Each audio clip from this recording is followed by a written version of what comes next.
Joining me now is Mike Silberman. He's running for Louisa County Sheriff, and he would be a newcomer to that office if he wins the election. Mike, thanks for being with me today. Thanks for having me. Let's talk first of all about some of your qualifications for this office.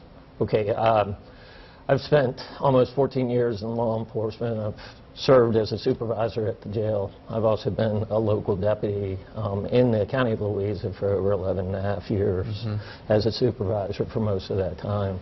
I am currently a supervisor in one of the other small towns close to Louisa. And I have 23 years in the military. Oh, wow. That I've spent. So I'm a Virginia National Guard officer and a major. So deployed to Afghanistan. I've deployed to Kosovo for 18 months. Spent plenty of time in deployments, which teaches me the management level skills. And so what else have you brought away from those experiences? You've done a bit of everything, it sounds like. Right. Well, leadership is, in particular, is important. I found that being out front with your soldiers or your deputies, it's important. I've also found that being a part of the community is important, and to go daily out to talk to the citizens. Yeah. What I'm finding from many of the door-to-doors that we've gone to and visiting with the merchants, that they haven't seen the sheriff and they haven't seen the sheriff's staff out talking with them. And so I feel like that's very important, to be out in approaching the citizens, not have them have to come to the office to discuss issues with you.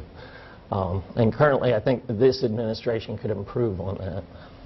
So if you win and become the new sheriff, how would you make that a priority and make sure that your deputies would have the time and you'd have the time to do that?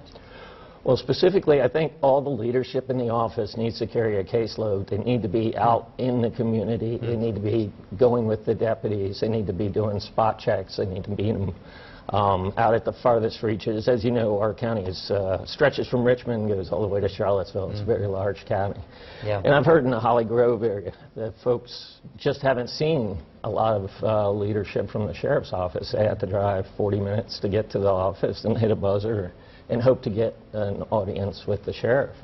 And it should be the other way around. The sheriff should spend, as I did in the military, I was outside the wire all the time, you know, on all my experiences with my soldiers. And then after you're done, you come home and you take care of the clerical paper. So that's what I would ask of all the first-line leadership. You know, and if you carry a case and you're sitting next to court with your deputies, you're sitting next to them in court. Right. You know the troubles that they go through. So setting an example is first and foremost, and being available to them. And also, that brings in the fact that you're taking their opinions into account and you care about your deputies. So.